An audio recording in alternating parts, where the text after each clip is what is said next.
ओम श्री गणेशाय नमः।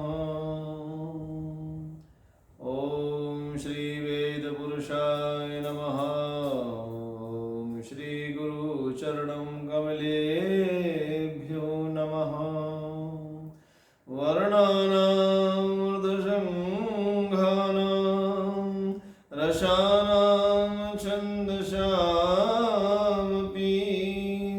मङ्गलानां च कर्तारौ वन्दे वाणी विनायकौ।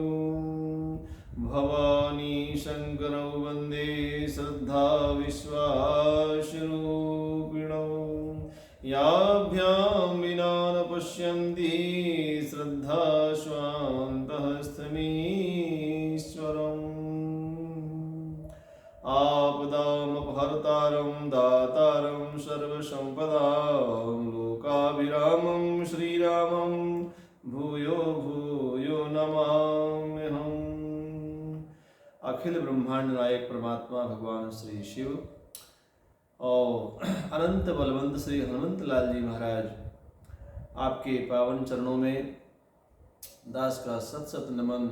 आइए, आज बड़ा परम पुनीत दिवस, नवरात्र का तृतीय दिवस है और आज शिव चरित्र का तृतीय भाग नंबर 3 आज प्रारंभ होने जा रहा है। आइए, इसको बड़े सावधानी से और बड़े अच्छे मन से और विवेकपूर्ण तरीके से सुनने का प्रयास करें। कल हम लोगों का प्रसंग यहीं पर विराम लिया था। भगवान सदाशिव अपनी दिव्य नगरी, अपने दिव्य धाम कैलाशपुरी के लिए पधार रहे हैं और मुनि से विदा मांग रहे हैं। मुनि सन विदा मांगी त्रिपुरारी और चले भवन संग दक्ष कुमारी। मुनि सन विदा। मुनि से विदा मांगने के बाद भगवान सदाशिव देवी सती के साथ और कैलाश की ओर चल रहे हैं और मन ही मन में एक कौतूहल हो रहा है भगवान शिव के। भगवान शिव जो अभी भगवान की कथा सुन के आ रहे हैं, उनके मन में त्रेता काल है, उनके मन में एक भाव चल रहा है कि भगवान श्री नारायण, भगवान श्री हरि का अवतार तो हो गया है, प्रभु अपनी लीला का दर्शन करा देते, प्रभु का दर्शन हो जाता तो बड़ी कृपा होती है। ऐसा मन में भाव रख करके भगवान आशुतोष, भगवान शिव आगे बढ़ रहे हैं। उसी समय जो त्रिभुवन को प्रकाशित करने वाले भगवान श्री राम अपनी नरलीला करते हुए अपने माता पिता की आज्ञा अनुसार वन गमन के लिए आते, उनका वनवास हो जाता है और वन में अरण्य में पंचवटी में सीता जी का हरण हो जाता है।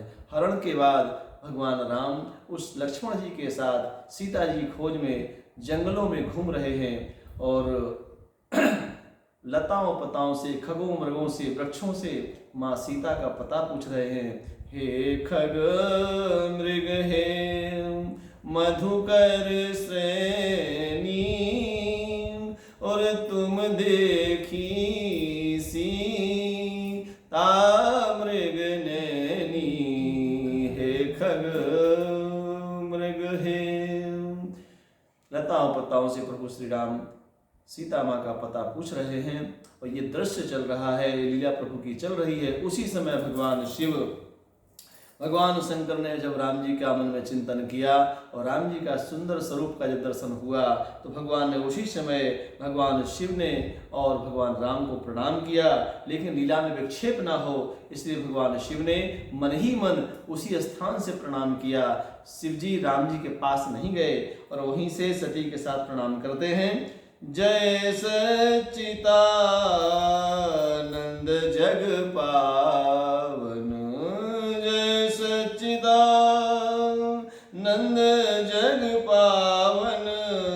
अस कही चले ओ मनोज न सावन, अस कही चले ओ मनोज न सावन। भगवान की लीला को प्रणाम करते हुए भगवान शिव ने सच्चिदानंद संबोधन किया। हे परमात्मा, हे सत्य स्वरूप परमात्मा भगवान राम, ये शिव आपको प्रणाम करता है। जब ऐसा प्रणाम करते हुए माता सती ने जब देखा तो सती के मन में भ्रम हो गया, संदेह हो गया कि जिन राम सीता जी कथा हम सुन के अभी मुनि के आश्रम से आ रहे हैं, क्या आर्यपुत्र ये वही राम हैं? तो भगवान शिव ने कहा, हाँ देवी, जो जिन मुनि ने अभी कथा हम लोगों को सुनाई थी ये वही राम है। तो नाथ मन में सोचती हैं सती जी कि ये वही राम है, तो ये तो मनुष्य की तरह नरलीला कर रहे हैं, ये सामान्य मानव की तरह लीला कर रहे हैं। यदि भगवान होते तो अपनी भगवत्ता के आधार पर तो पहचान कर लेते, पता कर लेते सीता जी कहाँ गई है। ये ऐसे ही बच्चों की तरह रो रहे हैं, ऐसे सामान्य लोगों की तरह विलाप कर रहे हैं, जैसे सांसारिक कामी पुरुष रोदन करते हैं, विलाप करते हैं। ये कैसे नारायण हैं? इनके मन में क्षोभ हुआ, संशय हुआ, और भगवान शिव ने बहुत प्रयास किया। भगवान शिव ने उनको बहुत समझाया, कई बार भगवान शिव ने समझाने का प्रयास किया, लेकिन सती जी नहीं मानती हैं। उनके मन में भ्रम हो रहा है, भ्रम संदेह उत्पन्न हो रहा है। तब भगवान शिव कहते हैं, हे देवी, यद्यपि तुम्हारे मन में किसी प्रकार का संदेह है, लाविनौर उपदेश जदपि कहो शिव बार बहु, और बोले बेहसी महे सुहरि माया बलु जान जिए। भगवान शंकर का उपदेश महारानी सती को स्वीकार नहीं हो रहा है, उनके उपदेश को वो ग्रहण नहीं कर पा रही हैं, उनके मन में संदेह है। भगवान शंकर ने कहा, देवी, यदि तुम्हारे संदेह का निराकरण नहीं हो रहा है तो जिस विधि से भी तुम्हारे संदेह का निराकरण हो वह तुम यत्न करो, लेकिन हे देवी, विवेक के साथ करिएगा, विवेक का आश्रय अवश्य करिएगा, क्योंकि कभी कभी व्यक्ति की बुद्धि धोखा दे देती है, मन धोखा दे देता है, लेकिन विवेक धोखा कभी नहीं देता है इंसान को। इसे विवेक का आश्रय करिएगा। जो तुम्हारे मन अति संदेह और तो किन जाई परीक्षा ले, तब लगी बैठ अहूँ बट छाही, और जब लगी तुम्हें ऐ हो मोहि पाई, चली जैसे जाई और जैसे जाए मोहे भ्रम भारी, और करे सो जतन विवेक विचारी, जैसे जाए। जिस विधि से आपका ये संशय चला जाए देवी, वो जतन करो, लेकिन विवेक का आश्रय अवश्य करिएगा। विवेक भगवान गणपति हैं। विवेक जो इंसान, जो जीव विवेक का आश्रय करता है वो कभी गड्ढे में नहीं गिरता है, कभी उसके साथ अन्याय नहीं होता है, न्याय होता है मेरे भाई बहन। इसलिए भगवान शिव ने निवेदन किया कि आप जो है विवेक का आश्रय करिएगा, विवेकपूर्ण तरीके से निर्णय करिएगा, और जो भी आप जतन करेंगी वो जतन आपका सही होना चाहिए। विवेक का आश्रय अवश्य करिएगा। ये बार बार भगवान शिव संबोधित करते हैं। और देवी सती भगवान राघव का परीक्षा लेने के लिए, जिनको वह अभी तक खोज रहे थे भगवान राम, हे खग हे मृग मधुकर श्रेणी तुम देखी सीता मृग नैनी, जिन सीता जी की खोज में भगवान राम लक्ष्मण विरह कर रहे हैं, व्याकुल हैं, आतुर हैं, और विरह कातुर होकर के जंगल में भटक रहे हैं जगह जहां तहां, उन्हीं राघव के सामने सीता का रूप बना करके सती प्रकट हो जाती है। सीता का रूप बना करके उन्हीं राघवेंद्र सरकार के सामने प्रकट होती हैं। तो जैसे सीता का गणवेश बना करके और भगवान राम के सामने प्रकट होती हैं, तो भगवान राम ने पहचान लिया, और लक्ष्मण जी भी पहचान लिए। राम जी ने पहचान लिया और राम जी ने उनको प्रणाम किया। अरे देवी, भगवान भोलेनाथ कहाँ हैं? आप अकेले कहाँ जंगल में विचरण कर रही हैं? सती सोची तो हमको पहचान लिए, है ना? तो सही कह रहे थे, भोलेनाथ के साक्षात नारायण है, ये तो लीला कर रहे हैं। हमारे अंदर भ्रम हो रहा था, हम ही भ्रम कर रहे थे, हम भ्रम में थे। और उसी समय तो आंख बंद कर लेती हैं, आंख बंद करके बैठ जाती हैं जमीन पर। और जब आंख बंद करके सती जमीन में बैठ जाती हैं तो क्या देखती हैं कि जो वो न बाहर देख रही थी वही अंदर देख रही है। जो झांकी अभी राम लक्ष्मण जी की, सीता जी की झांकी बाहर देख रही थी, वही झांकी राम लक्ष्मण सीता के साथ में देख रही है। फिर आंख खोलती हैं तो राम लक्ष्मण सीता तीनों चले जा रहे हैं, और फिर आंख बंद करती हैं तो तीनों की झांकी अंदर में आती है, विस्मित हो जाती हैं और घबराने लगती हैं, व्याकुल हो जाती हैं। और जब भगवान राम सोचते हैं कि लग रहा है माता सती काफ़ी व्याकुल हैं, परेशान हैं। भगवान लीला करते हुए आगे बढ़ जाते हैं। सती जी बहुत लज्जित होती हैं और मैंने सब भगवान शिव जी की बात को नहीं माना, भोलेनाथ की बात को मैंने नहीं माना और मैंने उनकी परीक्षा ली। लेकिन चलिए कोई बात नहीं, भोलेनाथ जब पूछेंगे हमसे तो हम कह देंगे हमने तो ऐसे ही परीक्षा ले ली है। और इन्होंने एक थोड़ा सा झूठ का आश्रय भी किया। व्यक्ति को कभी किसी भी अवस्था में यदि कोई घटना दुर्घटना हो भी जाए, कोई गलती इंसान से हो भी जाए, तो उसको सतता पूर्वक व्यक्ति को निवेदन करना चाहिए, सही बताना चाहिए। उसको किसी प्रकार से छिपाने का प्रयास नहीं करना चाहिए, गलती नहीं करना चाहिए, झूठ नहीं बोलना चाहिए। सती जी ने थोड़ी सी यहाँ गलती कर दी। और जिस समय भगवान भोलेनाथ ने पूछा जब देवी सती से, हे देवी सती आप गई थी, आपका संशय दूर हो गया ना? तो भोलेनाथ कहते हैं, भोलेनाथ ने पूछा कि आपका संशय दूर हो गया? सती कहती हाँ देव, मैंने तो आपका ही तरह प्रणाम किया था और प्रणाम करके उनको, और प्रणाम करके बस मैंने परीक्षा उनकी ली। बोले ऐसे ही आप मैंने प्रणाम करके परीक्षा ले ली, मेरे इतना समझाने पर नहीं माने और आप वहां जाके प्रणाम करके चलिए, ये कैसे हो गया? तब शंकर भगवान ने ध्यान रख करके देखा तो जो सती ने चरित्र किया था वो सब जान गए।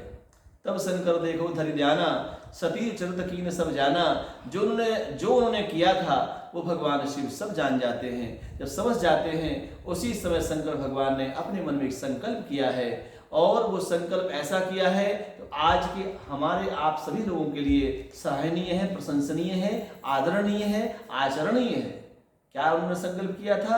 उन्हें एक मन में क्षोभ हुआ कि जो मेरी आराध्या हैं, जिनकी हम आराधना करते हैं, भगवती सीता, राम मेरे आराध्य हैं और देवी मेरी सीता मेरी आराध्या हैं, मेरी गुरु माँ की तरह है, वो उनकी हम पूजा करते हैं और उनका रूप सती ने बना लिया। अब सती का जो रूप है, सती का जो शरीर है, इनने अपने शरीर को सीता माँ का रूप बना लिया। तो इनसे हम कैसे निर्वाह करेंगे, कैसे जीवन निर्वाह संभव होगा? तो ये संभव नहीं है। भगवान शंकर ने उसी समय अपने मन में एक संकल्प किया, लेकिन उस संकल्प को कहीं किसी से उजागर नहीं किया। आज के पति लोग, आज के पति पत्नी के बीच में यदि कोई बात हो जाए तो चिल्ला के बोलते हैं हमने तो ऐसा कर दिया, हमने वैसा कर दिया। लेकिन भगवान शंकर ने ऐसा कुछ नहीं कहा, किसी से कुछ नहीं कहा। चुपचाप मन ही मन में शिव संकल्प कीन मन माही, शिव संकल्प कीन मन माही, और यह तनु भेंट सती अब नाही, शिव संकल्प। भगवान सदाशिव ने, भगवान भोलेनाथ ने मन ही मन में एक संकल्प कर लिया कि अब इस जन्म में सती से मेरी भेंट दोबारा नहीं होगी। और इस प्रकार का संकल्प करके भगवान शंकर देवी सती को लेकर के कैलाश पर्वत की ओर गमन कर रहे हैं। कैलाश पर्वत पहुंच रहे हैं और कैलाश पर्वत पर जाकर के भगवान शंकर और भगवान शिव जी को, भगवान राम को प्रणाम करते हैं और वो मन में सोचते हैं कि जो क्या हो गया, क्या होना था, क्या हो गया। हरि माया, भगवान की माया बड़ी बलवती है। सती तो बहुत पवित्र थी, पुनीत थी, लेकिन सती से ऐसा क्या हो गया, ऐसी गलती सती से कैसे हो गई? भगवान शंकर ने हरि की माया को प्रणाम किया। ये भगवान की माया है जिसने सब कुछ कराया है। इसलिए व्यक्ति को भगवान के शरण में रहना चाहिए। भगवान की माया जहां तहां इंसान को अपनी आवरण में जकड़ लेती है। माया से यदि आपको बचना है तो मायापति का भजन करो, मायापति के चरणों में अपना निष्ठा विश्वास रखो। भगवान शंकर एक विश्वास वृक्ष के नीचे, बट के नीचे और बैठ करके और भगवान का आराधना करते हैं। राम कीन्ह, अरे राम कीन्ह चाहि सोई होई, और करे अन्यथा यस नहीं कोई। राम कीन्ह, जो राघव को पसंद है, जो ठाकुर जी को पसंद है, वही होना है। हमारे यहाँ पे कहने से और सुनने से कुछ होने वाला नहीं है मेरे भाई बहन। भगवान शंकर ने इसी भावना को मन में रखते हुए और संकल्प किया और परमात्मा की समाधि, परमात्मा के मन भजन में उनकी समाधि लग जाती है। और जब समाधि भगवान शिव की लगती है, इस समाधि के बाद कल की कथा आगामी सत्र में होगी। आज यहीं पर कथा को हम विराम करते हैं। आइए, सर्वे भवन्तु सुखिनः, सर्वे सन्तु निरामयाः, सर्वे भद्राणि पश्यन्तु, मा कश्चित् दुःखभाग् भवेत्। ओम शांति, ओम शांति, ओम शांति। जय श्री कृष्ण, जय श्री कृष्ण, जय श्री कृष्ण।